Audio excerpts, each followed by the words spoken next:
Now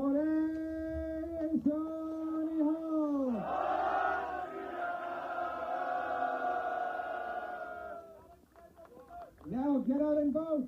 Thank you. Thank you so much. Thank you so much.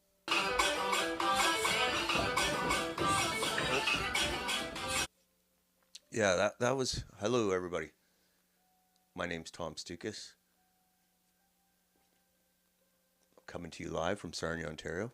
April 21st. 1 week to go before the Canadian election. And that was Pierre at a rally yesterday in BC. Huge Sikh parade, I guess. Like 500,000 people. And I think he was the only leader there. I don't know if Jagmeet was there. I don't really... Between him and Carney wasn't there. That's the point. So, a lot of the conservative on the Twitter there, not happy with Pierre's latest dress up. He's starting to look a lot like Trudeau. There he is again. And he does the, whatever, he knows the chant that he was giving, which is, I guess, whatever floats your boat. I have a feeling he was doing this for also not just for the BC, which, they are in a tight race with the Liberals in BC, but also for Ontario ridings. A lot around the GTA. A lot of predominant Indian populations, so going into something like this wasn't just his idea of campaigning in BC, but basically across the country for all the Sikh votes, or I guess Sikhs they are. But it kind of alienates his base, and that's what and he can't really win because he has, there's so many votes, you have to get him, whether you like it or not, I guess, from his perspective. You have to pander to them, I guess. That's the way Canada is now. It's screwed. So, but your base, who's kind of doesn't want that, they're going to bite their tongue and just say, oh, he has to do it because he needs the votes to beat the Liberals. So it's like a perpetuating cycle of pandering and ethnic enclaves controlling ridings, and I don't think it's very healthy in the long term. I think it'll have to adjust somehow on its own or whatever. So basically, I feel like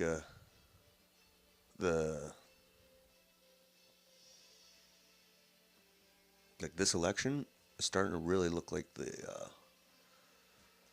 last election in 2021. A lot of similarities. So with 1 week to go, it's good to look at the recent past here and compare. So we know what happened last time. Like Justin Trudeau, who was very vulnerable. I don't know why this is falling, guys. I'm sorry. Very vulnerable in the last election on many different issues. Like, basically, he was a total moron. So you could have got him on that, and just his COVID response, and he totally he's not the smartest guy. He still totally outplayed the Conservatives. Totally beat them on the COVID wedge. Beat them to a punch on everything, and ended up winning, albeit they only won a minority, but they still won despite their vulnerability and their growing unpopularity. And it's starting to feel like this election is a repeat of the last one. So instead of opposing the liberal draconian pandemic measures in the last election, like saying, hey, this is ridiculous. I don't know why. This is ridiculous. Like, offer some kind of sane alternative. But they're both globalist parties, so of course they're going to do the COVID thing the same. So, and also the woke ideology, O'Toole is non-existent on that. He had no intention of pushing back on that. And so O'Toole basically mirrored the liberals and alienated his own base, especially on a lot of the core cultural issues. And what did that get him? He lost the election, and he got turfed as the party leader shortly after. And then in this election, Pierre and the Conservatives are offering next to no opposition to the Liberals on mass immigration. Instead, they're saying they're going to build more homes, millions more homes. And it's like, basically, the Canadian economy's been nothing but a real estate, and money laundering scheme, I guess.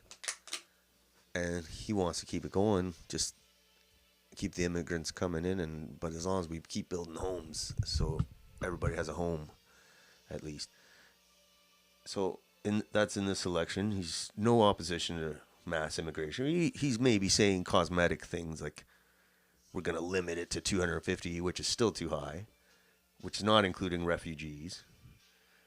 So anyway, he's definitely not pushing back on it like Trump did during the U.S. election. Like that's all he talked about was the border and deporting and this and that. His response to the Trump tariff threat and the whole situation has been basically the same as the Liberals. So basically, people just say, why Mark Carney's got more experience on his resume. Why should we choose you if it's the same policy? So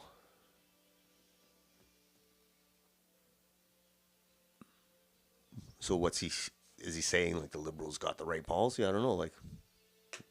I don't know what is the right policy, but it's identical. So, and then the Ukraine war, another major the foreign policy issue.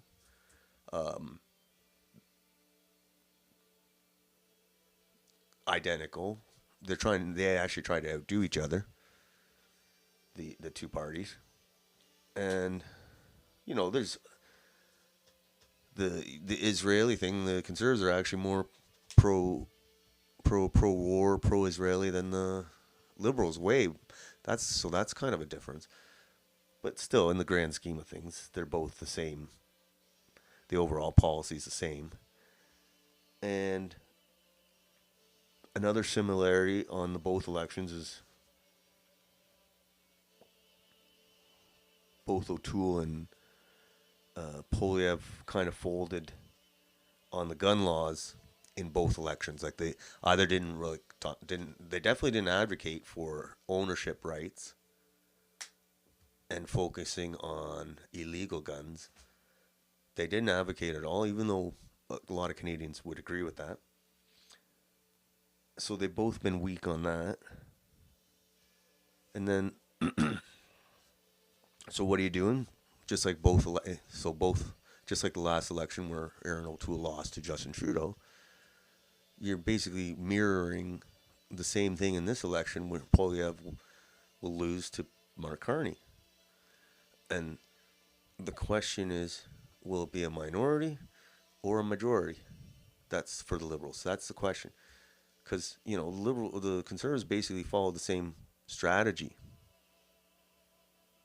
albeit with different issues at the forefront.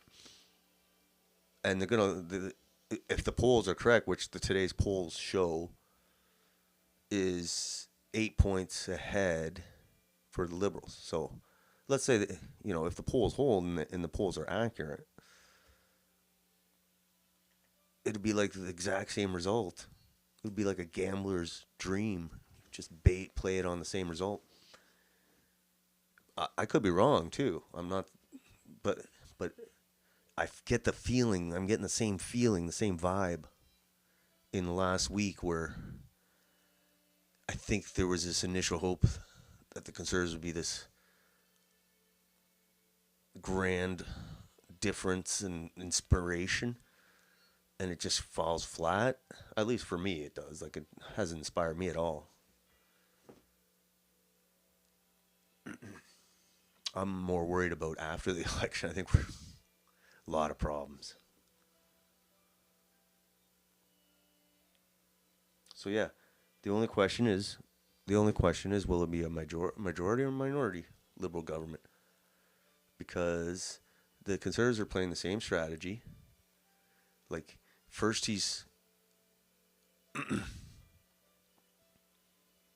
Pierre's wearing the whatever they call that in the what I don't know why he has to wear that thing. Is it mandatory or is respectful? I guess. What if you don't want to wear it? But anyway, he wears it, and he's in the middle of an ocean of a million Indians there. And then the next day he's saying we're gonna build them. we're gonna we're gonna build 1 million homes. So he's like, wait, geez, I wonder who's gonna live in those homes. But in all seriousness, though, you see it's not really inspiring the conservative base because they're saying basically Justin Trudeau, basically all the things we made fun of Justin Trudeau for, pandering to the ethnic enclaves, dressing up, and, basically honoring religions that you don't believe in. You're just doing it for votes, which is kind of tacky, I think. I do believe that. If it's your religion, that's totally different, But it's just pandering if it isn't. And Pierre's playing that game, and I think he's not getting the fire in the base, whereas the Liberals are firing their base up because they got them scared of Donald Trump. If you look at the news, the interviews on the street, I know the news is skewed too, but it's just the same message they're pumping, and they're pumping the message on purpose. I'm voting for the tariffs. I'm voting to protect us against Trump. And it's like, oh my God. So like that's the same feeling I'm getting too. Is like when the last election, people were voting to stay safe from COVID, and they figured Trudeau would do a better job because he's more of a fanatic about it than Otoole was. Like, so it's the same idea. Like basically people are, I don't know.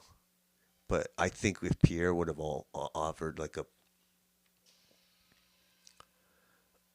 bold alternative, it doesn't have to be a Trump alternative, but a bold alternative to what the Liberals have been doing, and stick to it, principled, stand on it. So for gun rights, for oil, for oil exploitation, for pipelines, for gun rights, for all sorts of things. The immigration thing, of course, he won't touch that. But anyway, he might have got people involved that might not have voted, right? If they thought they had someone in their corner and spoke to their concerns, which they haven't, these two parties haven't. If they did that, then they would expand their base, and that they could win the election. But they just want to just play the old game, get the regular voters, do the old switch, my turn, and it's like same program, just different host.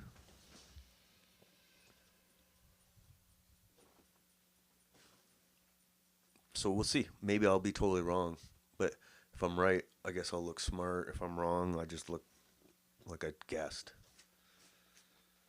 But when I was saying before, it was like, oh, there's still lots of time for Pierre to fire it up. And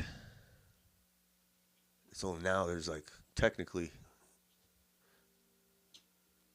almost less than a week, basically. Well, a week, let's say, less than a week, a little less than a week. So time is running out.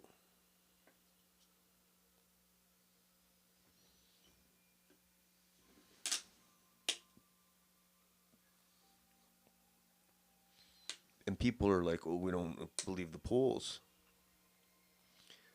I don't believe anything anymore, but we'll find out on Monday. It'll be interesting. But the poll that matters is Ontario, because it's like the U.S. where most states were locked in their choice, and there's only a few states in play. So in Canada, you got the West is pretty well, like Saskatchewan, Alberta is pretty well locked in for the Conservatives, and Manitoba, whatever. Manitoba doesn't have very many seats anyway, so it's like a Nevada, like a small state. So then you got BC, which has a decent amount of seats, 40 or so, 40 something. It's competitive. So you got BC in the mix, and then you got Quebec seems to be leaning liberal, and the East Coast seems to be leaning liberal, because Pierre hasn't spent barely any time in either of those places. So basically, the key to the puzzle is Ontario. So whoever wins Ontario, decisively, will get probably a majority government. And I've heard, I'm not sure, but the polling in Ontario is skewing a lot towards the Liberals, which I find hard to believe, but I mean, Doug Ford's probably helped that along. So, but according to the polls, Liberals are up 8 points. So I don't know if that's a manufactured consent thing or if that's a true accurate, but Pierre hasn't really lit people on fire, so maybe there's a little truth to it. So I'm just glad it's going to be over with. Then the real fun will begin. The negotiations with Trump, and hopefully the repairing of relations with Alberta. We never used to be this bad with them. I lived in Alberta for a year, like a little over 15 years ago. It was in northeastern Alberta, oil country. And I never ever heard anything about Alberta independence or separation. Maybe it was talked about on the fringes of the political community. But in where I was, I never heard that. And now we see 15 years later, they're ready to head out. So that should be interesting after the election. The Quebec separatists should be interesting. Yeah, it ain't over yet. Even after the election, even when the election's over, it's going to be, the real work will begin. Either the destruction will be completed or the rescue will begin.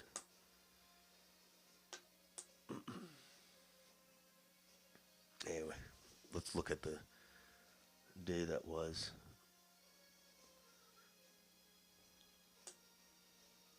On Twitter, or on X, sorry. I wasn't on the computer a lot today. I actually do stuff in the real world, which is good. I feel good about that. So, alright, this is my morning coffee. That's how I am in the morning.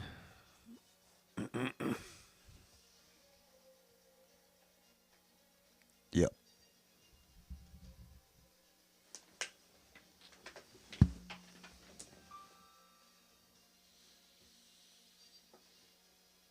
All right, so the first thing is the poll. The Nanos poll. Liberals ahead by 8 points. I like this daily poll. I don't know whether you believe the polls or not. I still like it every day. I don't know if that was like that last election. Maybe I'm just not. I wasn't paying attention last election. Anyway, could be propaganda. It could be a useful tool, but I like the daily poll. So it looks like the Liberals About an 8-point lead here, yes.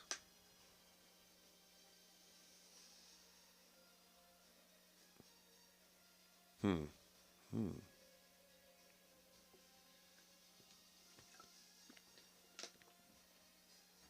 don't think Nano's just been too far off in the elections. Like, I think he's pretty respected.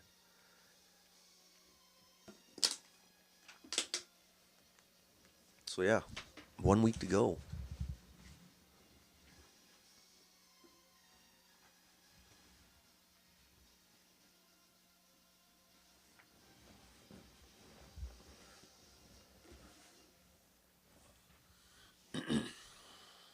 Next post here. Like I said, I wasn't on the internet today much. All this talk about Joe Rogan too. They want to censor Joe Rogan because he talks to people that they don't like. All these intellectual shills, globalist shills, warmonger shills. Now they don't like the way the podcast people talk. Anyway, you could talk about that on a separate thing. All this talk about Iran, it's all connected. Even Canada's.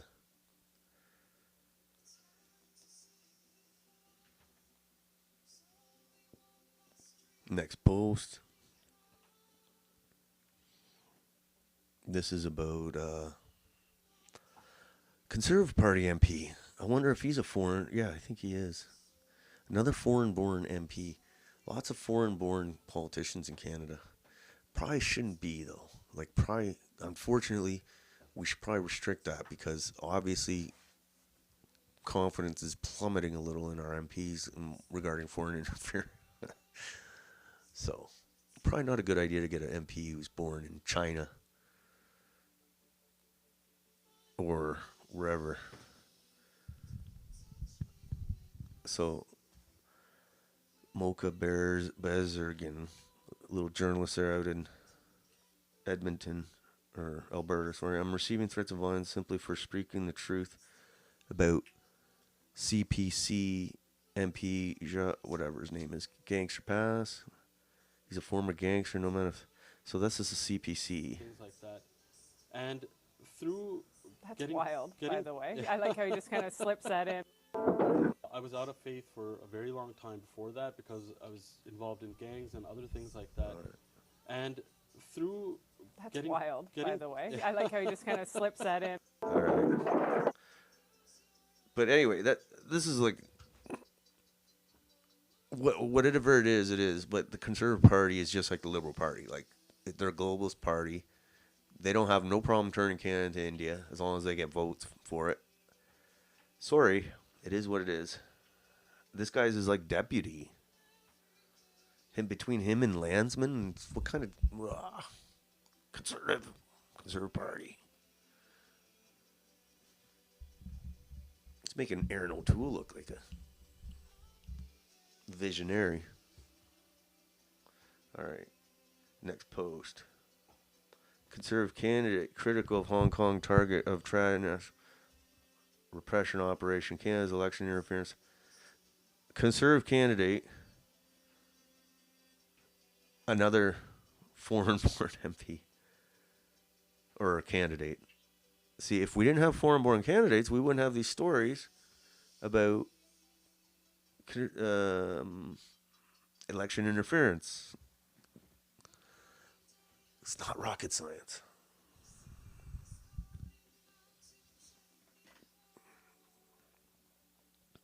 Next post here.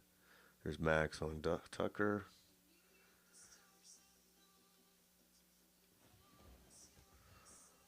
Something's going to happen with the Conservative Party. If they lose this election, oh my God. They really need to have a big reckoning, like, with each other, with the part, like within the party, just to say, what the hell, man?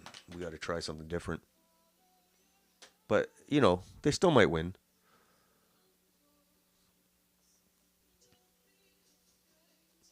We're talking about Joe Rogan trying to get censored here.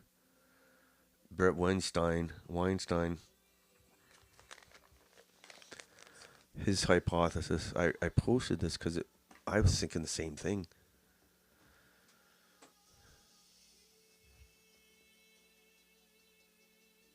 The hypothesis: the U.S. is being steered into war with Iran, which I think it is, unfortunately.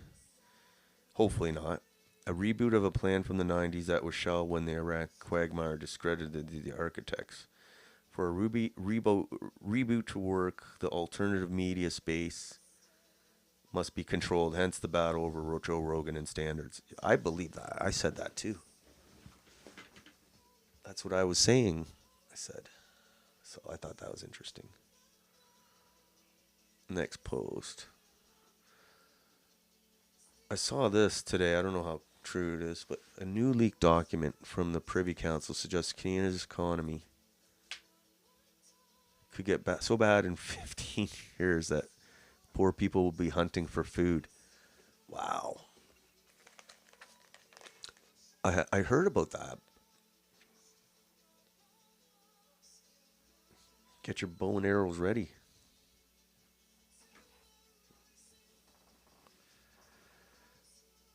And that's it. Next post. So that's the thing. This is what Grok generated for the election post. Maybe it's Pierre is on acid or something. But yeah, a week into the election, and a week into the elections held, and I'm getting total vibes of the 2021 election, where Erin Otoole basically lost to Justin Trudeau. Like, yeah, it was his for the taking, and he totally doughboyed it. Oh well. And I just are they doing it on purpose? Are they like, is this all? I feel like it's been all predetermined. Like, Carney was brought in. Everybody should step aside, make it look like a contest, and put him in, and then enact whatever crazy agenda they have. It just seems too coordinated, too easy peasy. And Pierre seems to be playing his part because he screwed up a 25-point lead. But I don't think it's. I don't think it's. I don't know.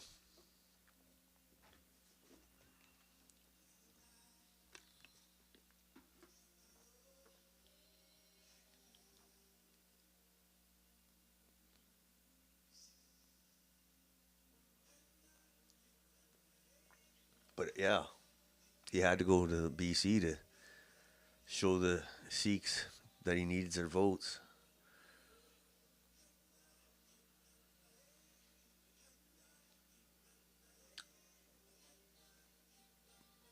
Pretty boring otherwise.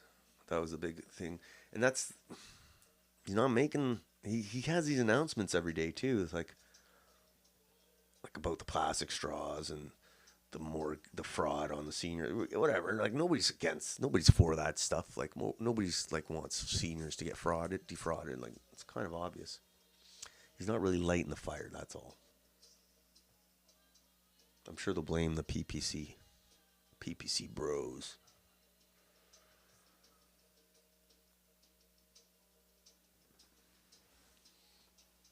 So,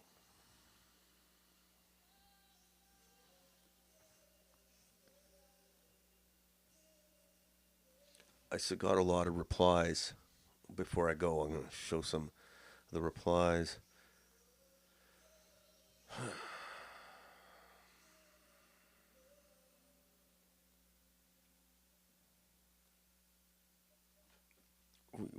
The replies I saw on his post, like the kind of replies he's getting.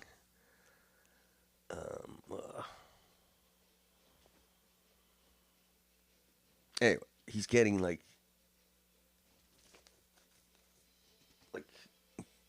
conservative voters are like showing their displeasure at his pandering, because that's what they complained of Trudeau for. Oh, here's the poly market.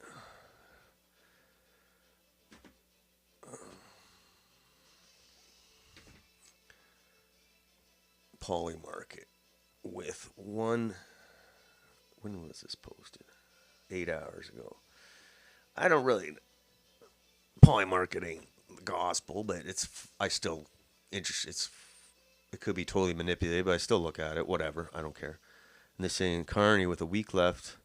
Carney's Liberal Party is a clear favorite, 76% chance.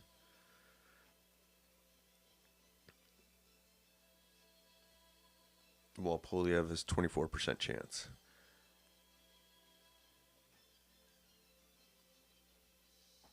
All right. And there's that map again.